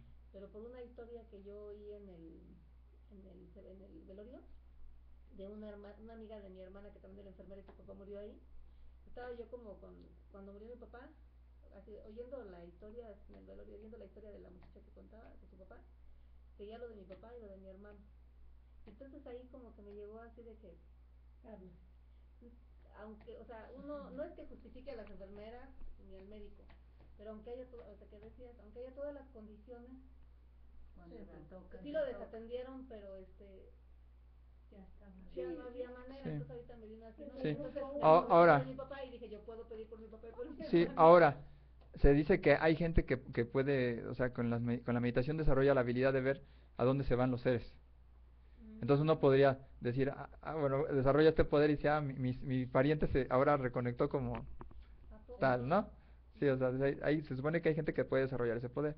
Pero eso sería muy difícil. Buda lo hacía. Buda lo hacía, sí, Buda lo hacía. Pero sí, o sea, es una cuestión que digamos... Iluminado. No necesariamente iluminados, pero sí de un desarrollo meditativo muy alto. Pero sí puedes pedir, por ejemplo, pero luz. Sí, podemos decir, sí, que a donde quiera que haya ido, que esté bien, podríamos decir. Ajá. Lo que se hace en el budismo, lo que se hace con los seres que mueren, se hace dedicación de méritos. Eso que hacemos al final de compartir de méritos, se hace específicamente mucho para la gente que ya murió, porque se dice que a veces la gente cuando muere puede ir a reconectar en los estados de sufrimiento, que ahorita se los enseño, donde hay uno que se llaman los petas o espíritus carenciados. Entonces cuando la gente reconecta ahí o los seres reconectan ahí, vendrían a ser algo así como los fantasmas o los espíritus que quedan como atrapados en el limbo, que andan por aquí pero que no pueden liberarse. Entonces el Buda decía que es malo, están sufriendo. Entonces el Buda decía que cuando estos seres que están en este plano, cuando ellos tienen una mente de regocijo, así como nosotros, esto de que cuando alguien hace algo bueno nosotros nos regocijamos, si ellos logran desarrollar un pensamiento de esos, por efecto del karma, en ese mismo momento termina su existencia ahí y tienen una buena reconexión. Entonces, vi algo así, pero ahí decían que cuando una persona muere y si nosotros así gritamos y estamos así mucho llorando y amándolo, que el alma se confunde y que por eso muchas veces se quedan aquí. Sí, lo vamos a ver toquemos el tema de muerte. O sea, se supone que el estado mental del que muere va a determinar su reconexión, digamos. Ajá. Pero bueno, otra vez, independientemente de las creencias, lo ideal sería que todos muriéramos con una mente tranquila y pacífica. ¿Sí? Entonces vamos como a orientar todo hacia allá, hacia esa idea. En el CD, ¿no? Lo último, esto que dijiste. ¿Cuál? Se llama que cuando a veces pedimos... la compartición de méritos, ¿no está en el CD? No. Bueno. Es como nosotros lo hacemos. Pero en los países budistas eso lo hacen todo el tiempo, ¿eh? La gente en sus casas invitan, dicen, si ya hay por aquí familiares míos que estén en estos estados, que vengan y que se regocijen de lo que bueno que estamos haciendo, dimos comida, platicamos de cosas buenas, y ustedes regocíjense, porque se dice que ellos se tienen que regocijar. O sea, si ellos por ellos mismos no desarrollan ese pensamiento, nosotros no podemos hacer nada por ellos. Pues es como una ayudadita. O sea, podemos poner las condiciones, pero ellos tienen que hacer el trabajo de en su mente regocijarse. ¿Sí? Pero bueno, o sea, o también podemos hacer acciones buenas en nombre de esas personas que ya murieron y decirles, ven, mira, hice esto en tu nombre, regocíjate porque lo hice en tu nombre. Muchas gracias. Eso lo hacen mucho, hacen donaciones de templos o hacen en hospitales o eso, y los familiares lo hacen en nombre de sus parientes que murieron, para que si andan por ahí en algunos planos de sufrimiento, se regocijen de eso y salgan de ahí. Eso es algo que hacen mucho en los países budistas. Es como cool. Ajá. Exacto. Fundación tal. Es exactamente porque lo hacen en ese contexto de idea. Hacer una cosota así, pero haces una buena obra también lo puedes hacer. La intención es lo que cuenta. Por eso todas las acciones buenas, dice el Buda, que para que sean muy fuertes en cuestión del karma, debemos por ejemplo, si vamos a hacer una generosidad, es más importante que cuidemos que cuando decidamos hacerla, nos sintamos contentos de ello. Que cuando estemos, por ejemplo, si vamos a hacer, no sé, una generosidad, vamos a regalarle a alguien un pastel que vamos a hacer nosotros, o un guisado. Entonces, primero, cuando nos viene la idea, la intención, la motivación, nos alegramos de ello. Y luego nos alegramos en todo el proceso de preparación. O sea, mientras lo estoy preparando, estoy pensando en que voy a hacer una cosa muy buena, que se lo voy a dar. Sí. Y cuando se lo doy, ahí también me regocijo. De que ya se lo estoy dándole todo eso que yo hice con mi trabajo, Y ya que se lo di, y ya que solté, y que ya se lo fue, ya se lo comió y todo, me vuelvo a regocijar. O sea, ese curso completo de acción, dice el Buda, es el que genera los karmas más fuertes. Y yo creo que si nos la pasáramos así en la vida. Sí, porque les voy a contar, había un rey en el tiempo del Buda, ¿sí? Que escuchó eso y dice, bueno, sí, yo voy a hacer donaciones. Entonces agarraba y le daba riqueza a uno de sus ministros y le decía, toma, haz caridad con esto para que yo tenga buen karma. Pues muy bien. Y entonces el ministro iba y el que disfrutaba todo el proceso de la caridad era el ministro, pero el que ponía el tesoro era el rey. Pero fue al final el que acumuló más buen karma fue el ministro, aunque el rey puso mucho dinero. Aunque todo el buen karma que acumuló el ministro lo hizo con cosas que no eran de él, su mente todo el tiempo estaba regocijada. ¿Sí? Yo te entiendo porque dicen, sí podemos cambiar nuestro karma. Sí se puede influenciarlo. Si haces buenas acciones, evidentemente eso es lo que vas a generar y vas a recibir, ¿no? Ahora, este hombre que hacía caridad era completamente feliz. O sea, era una persona que ya estaba experimentando el resultado de eso. Yo creo que cuando das son de las acciones más bonitas. Claro, regalar, exacto. Dar. Entonces, de eso se trata en ese sentido, o sea, que nosotros ver todo ese potencial y ver que realmente nosotros podemos hacernos dueños de estos estados mentales, o sea, que nosotros por elección podemos descartar los estados mentales insanos y potencializar, desarrollar, perfeccionar los estados mentales sanos, y nosotros tomar las riendas de nuestra propia felicidad, o sea, hacernos responsables de nuestra propia vida, ¿no? Independientemente de las condiciones también. Entonces, ¿qué les parece que entramos de lleno a la cuestión del dolor? Nos habíamos quedado en los elementos. En los elementos. Entonces, nosotros tenemos en la instrucción que cuando estamos observando los fenómenos, por ejemplo, estamos nosotros sentados y viene a nosotros un dolor. Entonces nosotros ahora lo que vamos a partir de hoy lo que vamos a hacer es que cuando vengan dolores físicos en nuestra meditación, nos vamos a sentir muy, muy afortunados, porque tenemos el objeto, ¿sí? O sea, ahorita creo que ninguno de nosotros tenemos un problema serio de un dolor así crónico que nos impida llevar nuestra vida, que nos detenga, pues. A lo mejor sí podemos tener alguna molestia en rodillas, espalda, pero no nos está frenando en nuestra vida, no nos está invalidando. Entonces, en ese sentido tenemos un gran tesoro, porque si tenemos dolores que no nos están deteniendo, el hecho de que tengamos ese dolor es nuestro material de trabajo. Si no tuviéramos nosotros ningún dolor, ¿cómo podríamos nosotros prepararnos para cuando venga un dolor más fuerte? Aunque sí podría ser un dolor emocional, ¿no? Ya vimos, si es emocional, entonces es la mente. Y entonces es todo lo que nosotros hemos estado viendo. Identifico la raíz. Sí, definitivamente es nuestra elección y lo podemos erradicar, y ese sí lo podemos quitar completamente. A lo mejor el dolor físico no, pero vamos a aprender a relacionarnos sanamente con él. Entonces, el hecho de que tengamos nosotros un dolor es realmente algo precioso, porque nosotros tenemos la oportunidad, ¿sí? ¿Por qué? Porque tenemos la oportunidad de nosotros aprender a relacionarnos con ese dolor que no es tan fuerte, ¿sí? Pensando que es muy probable que nosotros en algún momento tengamos que enfrentar un dolor más fuerte. ¿Por qué? Por la vejez. O sea, por el decaimiento del cuerpo, por el decaimiento de nuestras facultades de la vida. Entonces es lo más normal. O no sabemos si sufriéramos un accidente, ¿sí?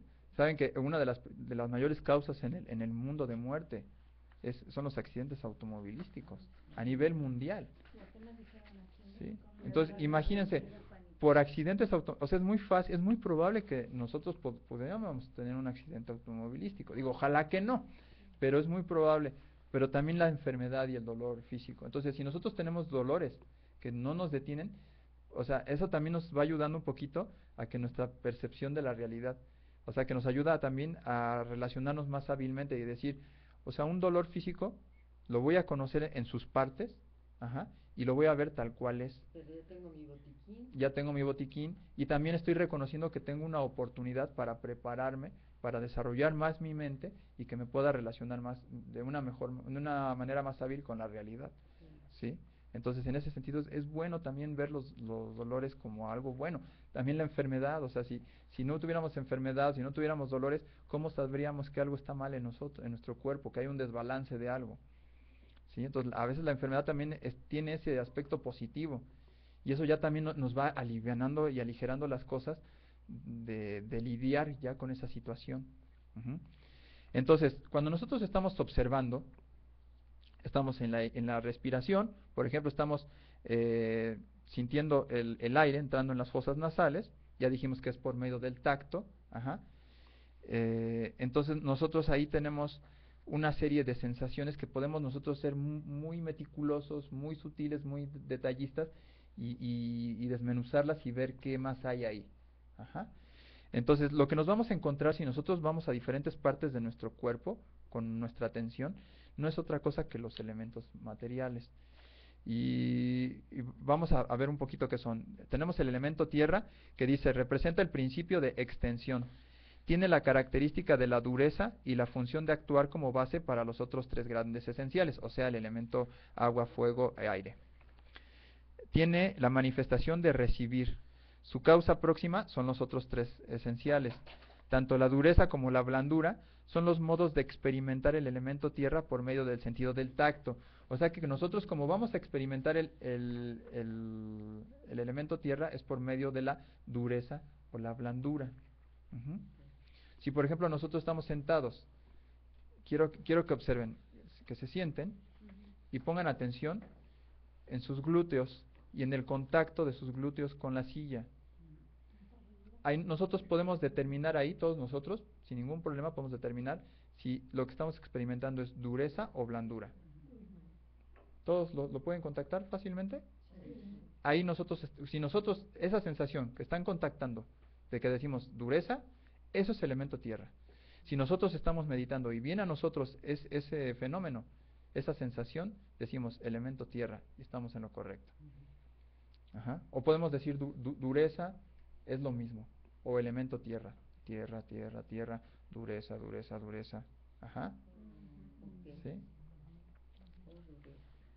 O en el respaldo, o los dolores de hueso. Sí, o sea, la sensación, o sea, va a haber dolores que ustedes lo que van a distinguir, así como distinguen la dureza de la silla, hay dolores que lo que se distingue es la dureza. ¿Qué pasa con el dolor físico? Lo que pasa es que le tenemos mucho miedo. Entonces, vemos el dolor físico, cerramos nuestra mente y con nuestra mente vamos a ese lugar donde está el dolor físico, no queremos ir. ¿No? Es más, la mente quiere así como alejarse, no quiere ver, ¿sí? O sea, ir al lugar donde está el dolor, generalmente lo que tenemos es miedo. Y eso lo que hace es que no sepamos qué es el dolor a nivel experimental, a nivel vivencial. ¿Cuántas veces nosotros hemos dicho, bueno, ¿qué es ese dolor? A ver, me voy a poner a observarlo. Y voy ahí y con mucha atención trato de distinguir qué sensaciones hay, qué tipo de sensación es, qué intensidad tiene. O sea, es rarísimo. ¿Por qué? Porque como la sensación es desagradable, tenemos estado mental de aversión. No, de volada vas por algo. Sí, de volada. No exploramos esto. No. Ahora, en la meditación de atención plena, ya quedamos que no rechazamos nada. Entonces, si a nuestra experiencia viene el dolor físico, sorry, ese va a ser nuestro objeto de meditación. Entonces, vamos a tener que ir y verlo y explorarlo. La buena noticia es que nosotros al hacer esto, vamos a descubrir muchas cosas muy positivas. Una de ellas que vamos a descubrir es que el dolor no es fijo ni permanente. Otra cosa que vamos a descubrir es que nosotros no somos nuestro dolor. Vamos a descubrir que el dolor es un fenómeno que obedece también a condiciones que están ahí en el cuerpo. Entonces vamos a empezar a descubrir muchas cosas en nuestro beneficio. Ahora, sigue el elemento agua. Dice, representa el principio de fluidez y hace que las partículas de la materia se adhieran entre sí, evitando su dispersión. Su característica es de gotear o exudar. Su función es intensificar los estados materiales coexistentes. La manifestación es mantener juntos o la cohesión de los fenómenos materiales. Su causa próxima son los otros tres esenciales. El elemento agua solo puede ser conocido a través de la inferencia a partir de observar la materia cohesionada. Esto significa que nosotros no podemos conocer el elemento agua por ninguno de los 5 sentidos, sino solamente a través de inferenciar por medio de la mente.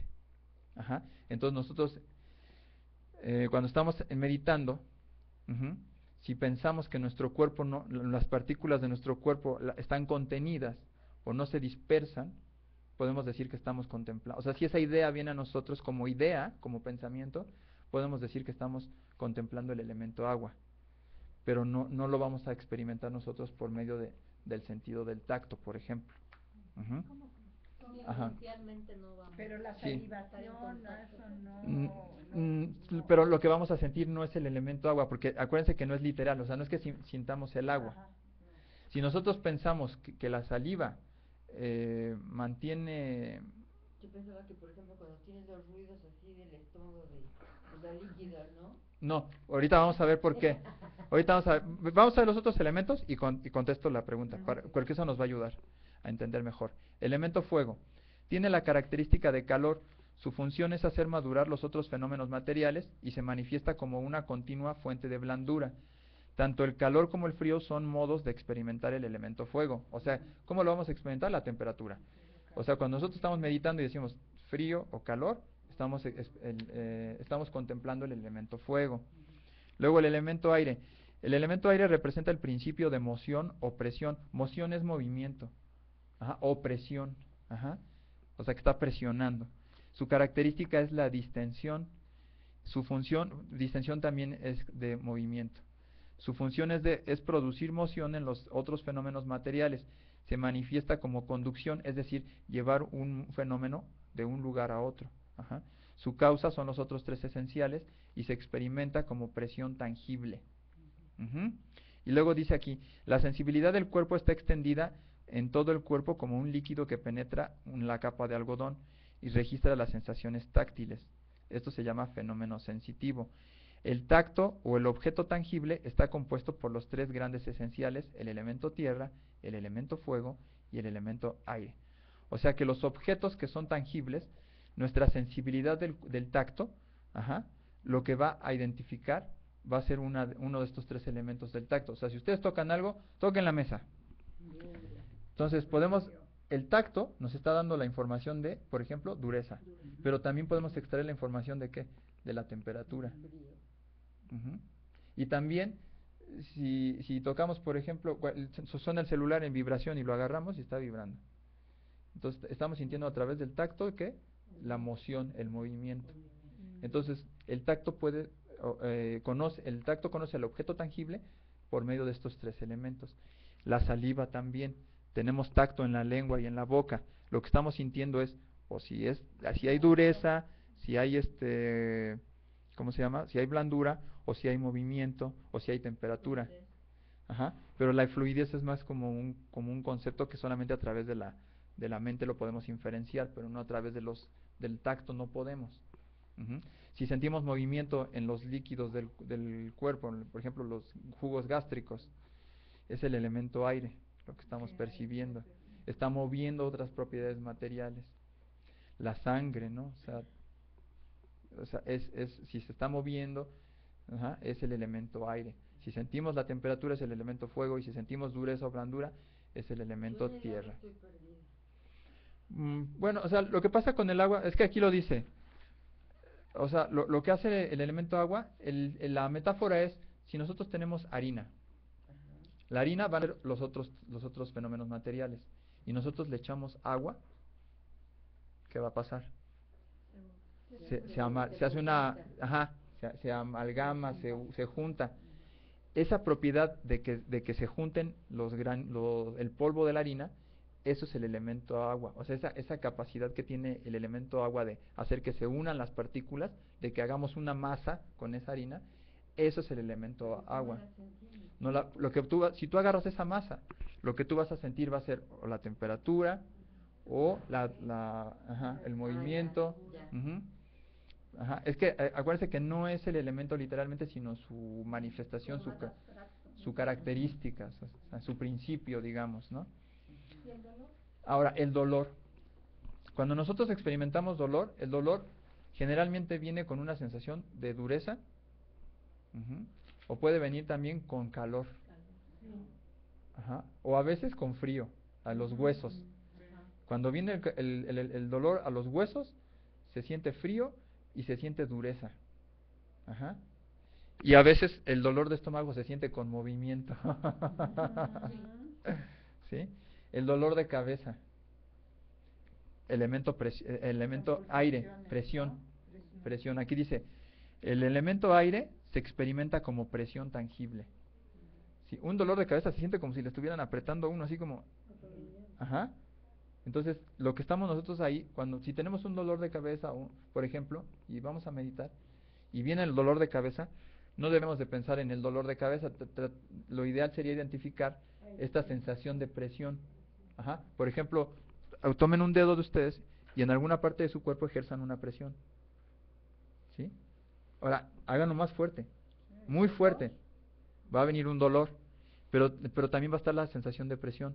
¿Pueden discernir una y otra? Hagan el ejercicio, cierren los ojos, elijan una parte de su cuerpo, ¿sí? Y presionen.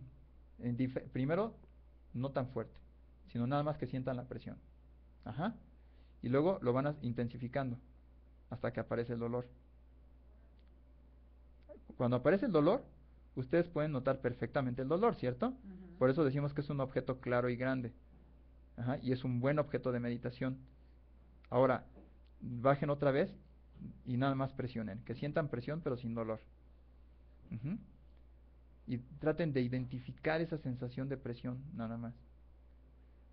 Y luego vuelvan a presionar hasta que surja el dolor. Ya que tengan el dolor, traten de buscar la sensación de presión. Ignoren la sensación de dolor y busquen la sensación de presión. A ver si la pueden contactar. Pero como que se va haciendo más leve, ¿no? Ajá, es una percepción. Es que Ajá. se fusiona, ¿no? Ahora, hay un punto de fusión. Sí, háganlo. Y también lo que pueden observar es que la mente de repente va a uno y a otro. O sea, buscando la sensación de presión, va a la presión, pero regresa al dolor. Ajá. Entonces, ahí si se dan cuenta, ya nosotros estamos corroborando una realidad. El dolor no es fijo, es intermitente. O sea, surge y cesa, surge y cesa. Ajá. Entonces, nosotros podemos poner atención en esa intermitencia del dolor. O sea, que si nosotros estamos meditando, tenemos un dolor muy agudo, ya nos tomamos la medicina y en lo que me hace efecto, o no me está haciendo efecto la medicina, pero el dolor sigue. Entonces, lo que yo puedo notar es buscar a uno de los tres elementos en el dolor, y buscarlo constantemente y ver cómo mi mente va a ese elemento y luego cómo regresa y notar esa intermitencia. Decir, mi dolor no es tan fijo como yo pensaba. O sea, que viene y se va. ¿Sí? ¿Qué pasa si puedo mantener mi atención en esos y puedo hacer más consciente esos momentos en los que no está el dolor físico? Entonces mi experiencia va a cambiar mucho desde mi perspectiva. Porque supongamos, si lo ampliamos grande y digo, estoy 5 minutos soportando un dolor físico. 1, 2, 3, 4, 5. Ajá. Si mi mente se empieza a entrenar y se empieza a abrir esos 5 segundos, mi mente descubre que en esos 5 segundos, no cada segundo, hubo dolor. O sea que hubo momentos en esos 5 segundos donde yo pude ver otra cosa que no era dolor. Entonces, una persona que puede desarrollar ese nivel de atención, puede decir, yo en esos 5 segundos experimenté dolor, pero también hubo momentos en los que no experimenté dolor. Pero una persona que no desarrolla su atención va a decir, no, yo los 5 segundos experimenté dolor, porque no va a haber esos otros fenómenos. La mente no se entrena y no discierne. Obviamente eso es, otra vez, como les digo, es un entrenamiento. Mientras nosotros más lo hagamos, mientras más lo dediquemos, ¿sí? Entonces mayor habilidad vamos a tener de ver más fenómenos. La velocidad de la mente no baja, pero la intensidad de la atención sí sube. Y entonces somos capaces de ver más fenómenos. Y entonces no todos los fenómenos vienen acompañados de sensación dolorosa, por ejemplo. A veces el dolor se siente, les digo, como el elemento fuego, temperatura. Entonces nosotros nos concentramos específicamente en la temperatura. De frío, calor. Y mientras podría ser, sí, podría ser ardor. O a veces el dolor también se da como una sensación como de frescura, pero no sé, por ejemplo un raspón. A veces un raspón se siente el airecito que roza la herida abierta pero se siente como una sensación también como de frescura. Pero en el momento en el que uno atiende la sensación de frescura, o la sensación de ardor, o la sensación de presión, o la sensación de la temperatura, uno no está atendiendo el hecho del dolor en sí. Y cuando uno no está atendiendo el hecho del dolor en sí y está atendiendo un fenómeno que además es un fenómeno neutral, en ese momento no hay dolor mental. Está el dolor físico, pero no está el dolor mental. Entonces ahí es donde se responde la pregunta: ¿podemos nosotros estar experimentando dolor físico, pero que eso no nos afecte mentalmente? La respuesta es sí. Nosotros ya lo hicimos, aunque haya sido por un microsegundo. Un microsegundo nos fuimos a un lugar donde no había dolor mental, donde contactamos un fenómeno físico material, y mientras nosotros como investigadores estábamos ahí viéndolo, no pensamos en el dolor físico. Ajá. O sea, nosotros en nuestra realidad ya superamos el dolor físico en un momento presente, diminuto. De nuestro trabajo, de nuestro empeño, de nuestra dedicación, va a depender que nosotros podamos ir contactando todos esos momentos. Entonces nuestra experiencia de relacionarnos con el dolor, va a cambiar radicalmente. Nos vamos a dar cuenta que si estoy lidiando con un dolor durante 20 minutos, ya con atención, no voy a estar lidiando 20 minutos con dolor, voy a estar lidiando a lo mejor 10. Y eso ya me está dando una mejor calidad de vida. ¿Sí? O sea, si yo tengo un dolor crónico, si yo tengo una enfermedad que me produce un dolor, ¿no? Si no atiendo esto, si no desarrollo esto, y voy a tener que, cuando me viene este dolor, voy a estar con él 1 hora, ¿qué calidad de vida voy a tener? Si yo puedo influenciar, debido al desarrollo mental, que en lugar de estar relacionándome con el dolor 1 hora, esté media hora con ese dolor yo, o a lo mejor hasta menos, o a lo mejor voy a estar con él 1 hora completa, pero relacionándome sanamente con él.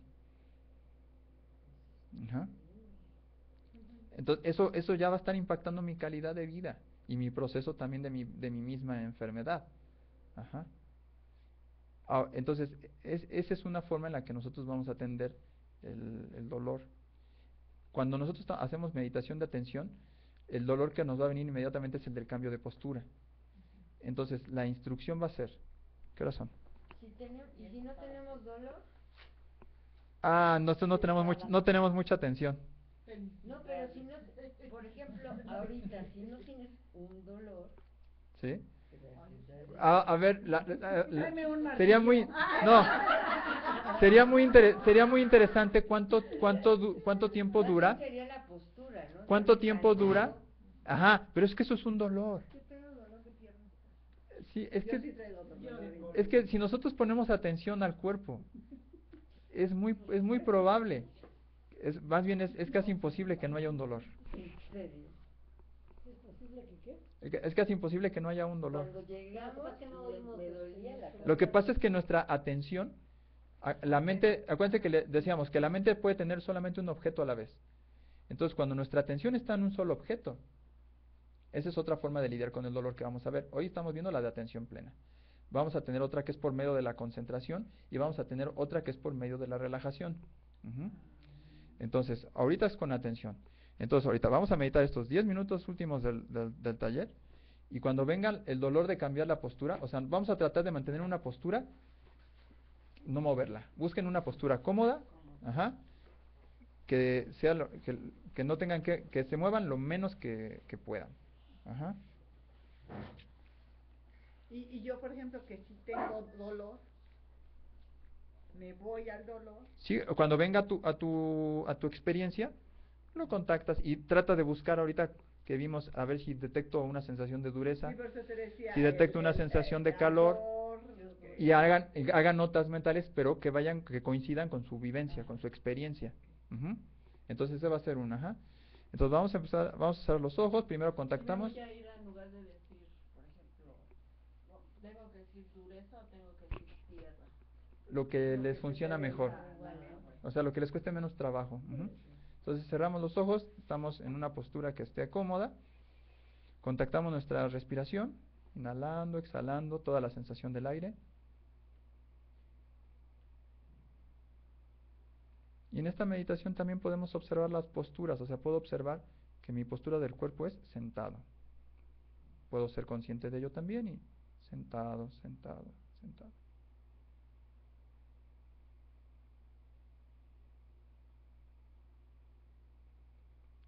Como deliberadamente no estoy moviendo el cuerpo, voy a estar atento por si surge alguna molestia, alguna intención o deseo de acomodar mi postura. Si surge ese deseo o intención de mover mi postura, antes de moverme, voy a tratar de contactar esa sensación de incomodidad y vamos a tratar de identificar alguno de los elementos, haciendo notas mentales. Ya después puedo ajustar la postura si es necesario. Si no es necesario, puedo seguir explorando el dolor.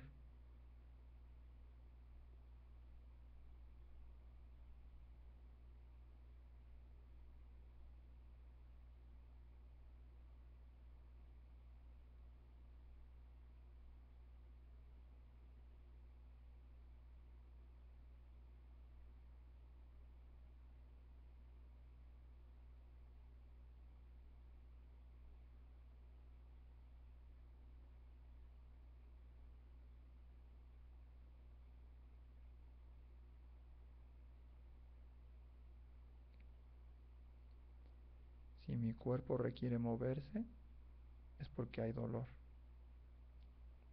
Entonces tengo ahí mi objeto de meditación.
Lentamente vamos a abrir los ojos.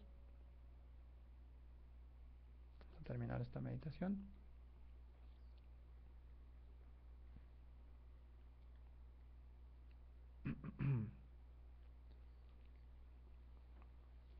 A ver cómo les fue. Dolor. Vámonos sobre el dolor. A ver. La posición. ¿Hay o no hay dolor en el cuerpo? Como piquete, ¿no? Presión, ¿no? Pero sí me venían así como pensamientos, ¿no? Ajá. Es otra cosa. ¿Todas contactaron dolor físico? ¿Todas? ¿Sí? ¿Qué pasa? ¿Está todo el tiempo el dolor o no está? O sea, la mente se fue a otros lados. Aunque trataron o sea, de no moverse luego, sino quedarse un rato ahí. ¿Y qué pasó? A ver, platíquenme de eso. Yo no me moví, dije, pues ahora me aguanto, ¿no? Para ubicarlo, ¿no? Sí, hay que es el laboratorio. ¿no? 80,000 cosas se me venían a la cabeza y yo quería regresar al dolor. No, sí. Entonces, ¿cuántos dolores pasamos desapercibidos también, verdad? Salieron muchos dolores que Ahora, ahí les va. Esos dolores, cuando ustedes no estaban poniendo atención, no significa que no estaban. Pero la mente va tan rápido que los va rechazando y va teniendo aversión hacia ellos. Y ahora, cuando ustedes los atienden de esta manera, se están relacionando ya con sus dolores de una mejor forma. Yo sí los tenía muy identificados. Muy bien. Toda la columna, pero aquí estaba así horrendo. Sí me disminuyó. ¿Te disminuyó? Aquí no tanto. ¿Cómo te disminuyó? O sea, ¿lo sentiste menos fuerte? Creo que estaba así. Oye, ¿y alguien contactó alguna propiedad material, algún elemento en el dolor? ¿Pudo identificar dureza? ¿Dureza? Yo presión. Aire. ¿Presión? Sí. Aire, elemento aire. Sentí en un momento así. Dureza. ¿Sí? El latido del corazón también en un momento lo sentí, tensión en el cuello. Ahora, ustedes contactaron un dolor físico. Antes han contactado un dolor físico también. ¿Cómo dirían que es? O sea, ¿podemos ver una diferencia de contactar un dolor físico desde el desarrollo de la atención a contactarlo fuera del contexto de la atención? Son diferentes. ¿Es más fácil o igual o difícil o cómo es? Es más sencillo, identificándolo, desmenuzándolo, viendo qué sensaciones, porque ya ves que yo te decía ardor, o sea, porque no lo tenía identificado, pero ya en cuanto lo contacté, ya lo identifiqué perfecto. Ajá. Entonces ya sé lo que estoy sintiendo, no sabía si era ardor, si era eso, sí. O sea, pero ya es mucho más fácil al tenerlo consciente identificado. O sea, vamos a poner como hipótesis que nosotros con este tipo de conocimiento y con esta actitud de este tipo de meditación podemos enfrentar nuestros dolores físicos de una manera que no nos agobie tanto. ¿A ti qué te dolía? ¿Qué? ¿La rodilla? Las piernas. ¿Y cómo? ¿Se te quitó? Pues al momento se me olvidaba porque también sentía la dureza de la silla. Es que a veces vas con el doctor y no sabes ni siquiera. Sí, que cómo le duele, no les Pues explica. es que siento como que, fíjate, de verdad, ahorita la puse a... No, es que de hecho así es, te iba a decir desde un principio.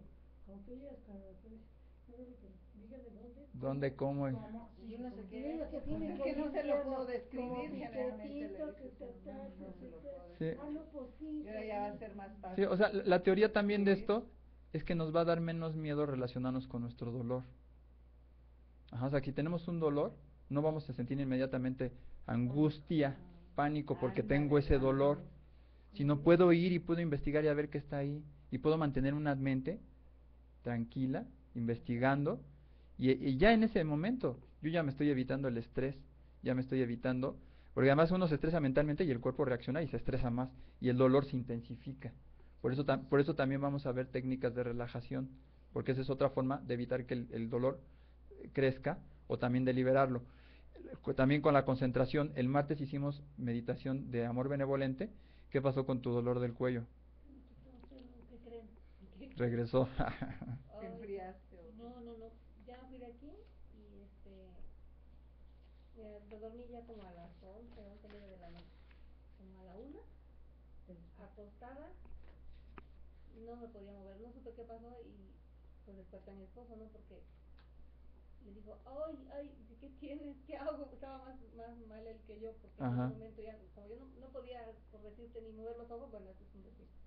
No podía moverme ni nada, o sea, milímetro que más, o sea, no sé, ni para allá ni para acá. El dolor era de este lado, igual. Entonces empecé a hacer respiración y a hacer amor benevolente, o sea, empecé a hablar, o sea, dentro de mí, ahí, ¿no? Y se pasó y me quedé dormida. Y después yo pensé que no iba a poder dormir. Entonces se paró y ya no se podía dormir porque sí, estaba jamás me había pasado jamás. ¿Y luego ya no te volvió? Me volvió como a las 5 de la mañana. Y yo tenía, me dice, en la noche, a la 1 me dijo, pues te llevo al hospital. Digo, pues si no me puedo mover, ¿cómo voy al hospital? No podía, de veras.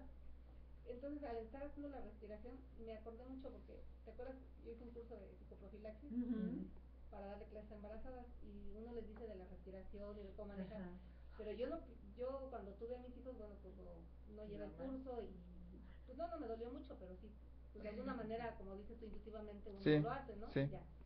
Pero entonces ahora sí tenía el dolor y empecé a hacer la respiración y entre el amor, o sea, la meditación y todo.